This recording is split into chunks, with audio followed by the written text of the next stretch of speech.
Bonjour à toutes et à tous, j'espère que vous allez bien. Aujourd'hui pour cette nouvelle vidéo, on se retrouve pour une vidéo sur le Tour de France 2019. Je vous rappelle que vous pouvez le suivre en intégralité sur ma chaîne YouTube, donc n'hésitez pas à vous abonner pour cela et bien sûr liker les vidéos quand elles vous plaisent.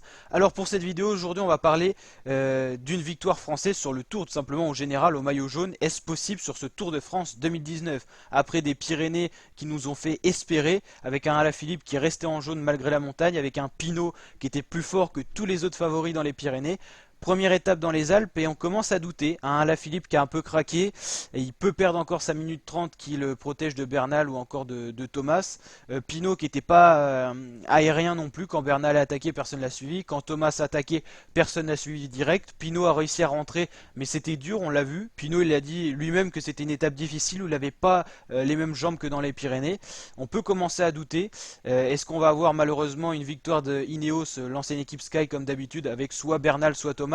Ça paraît très bien parti pour cette équipe. Si jamais Alaphilippe craque, c'est Bernal qui prend le maillot jaune. Si jamais Bernal craque, c'est Thomas qui prend le maillot jaune. Ils ont deux cartes Ineos. Je pense pas que Bernal et Thomas craquent, sachant ce qu'ils ont montré. Thomas, il a quand même été un peu plus juste dans les Pyrénées que Bernal, mais Bernal a été très fort. Et il a été le plus fort dans la première étape des Alpes. On peut craindre malheureusement que ça soit pas encore pour cette année une victoire française sur le Tour.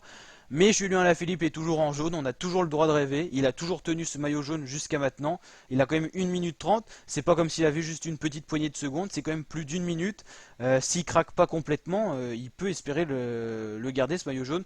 D'ailleurs n'hésitez pas à aller voir ma vidéo, Alaphilippe peut-il remporter le Tour de France? On a analysé toutes les étapes qui restent, c'est-à-dire les deux étapes de montagne, tous les cols, tous les scénarios possibles et dans quel scénario sur chaque étape Alaphilippe pourrait garder son maillot jaune et donc remporter cette édition du Tour de France. Je vous mets le lien en description si ça vous intéresse et vous pouvez rechercher cette vidéo sur ma chaîne YouTube.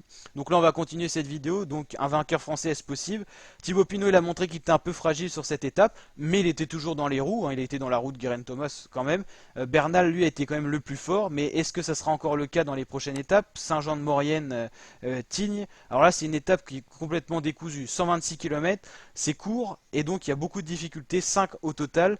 Je pense que dans les trois premières, les équipes du général qui vont vouloir faire craquer des équipiers d'abord vont se mettre à rouler pour après peut-être attaquer dès le col de l'Iseran s'ils veulent faire des écarts des Geraint Thomas ou des Egan Bernal. Je pense qu'ils attaqueront dans le col de l'Iseran sachant qu'il y a des secondes de modification à prendre au sommet de ce col et en plus la montée vers Tignes elle est que de 7 km. Si jamais on a un regroupement dans la descente des équipiers sur le groupe des leaders, et je pense pas qu'un Alaphilippe perdra 1 minute 30 dans cette ascension. Donc je pense que ça va attaquer avant. Donc le meilleur scénario pour Alaphilippe c'est que dans le col de l'Iseran il n'y a aucun favori qui attaque et limite qu'il y ait une échappée. Mais moi je pense plutôt qu'il n'y aura pas d'échappée qui iront au bout et les deux prochaines victoires d'étape en montagne ça sera des favoris des leaders qui vont les remporter. Pareil pour Val Thorens, la terrible montée de 30 km. Je pense personnellement, c'est ce qui me fait le plus peur pour Alaphilippe ou même pour Pinot. C'est là que le tour va se jouer et si jamais un Bernal ou un Thomas arrive à attaquer et personne n'arrive à suivre, ils peuvent prendre des écarts très conséquents sur 33 km.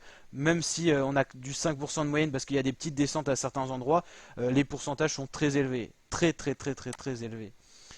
Comme on peut le voir ici, c'est vraiment du lourd, hein. C'est une terrible montée, c'est pour ça qu'elle est hors catégorie. Et l'altitude est notable, 2000 mètres d'altitude, l'oxygène se fait rare.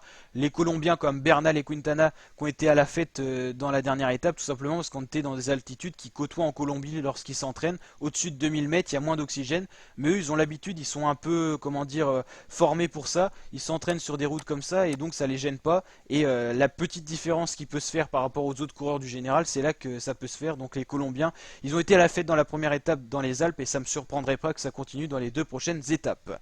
Donc un maillot jaune à Paris, c'est possible avec Alaphilippe, 1 minute 30, c'est quand même pas mal, mais malheureusement il a montré des signes de faiblesse, donc je dirais 50-50.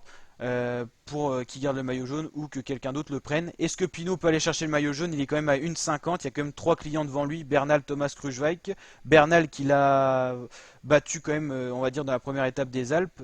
Mais Pinot avait réussi à le lâcher dans les Pyrénées, donc là ça s'équilibre. Ça sera quand même compliqué pour Pinot parce qu'il a quand même 3 coureurs à lâcher, plus Alaphilippe. Donc ça se complique, je dirais.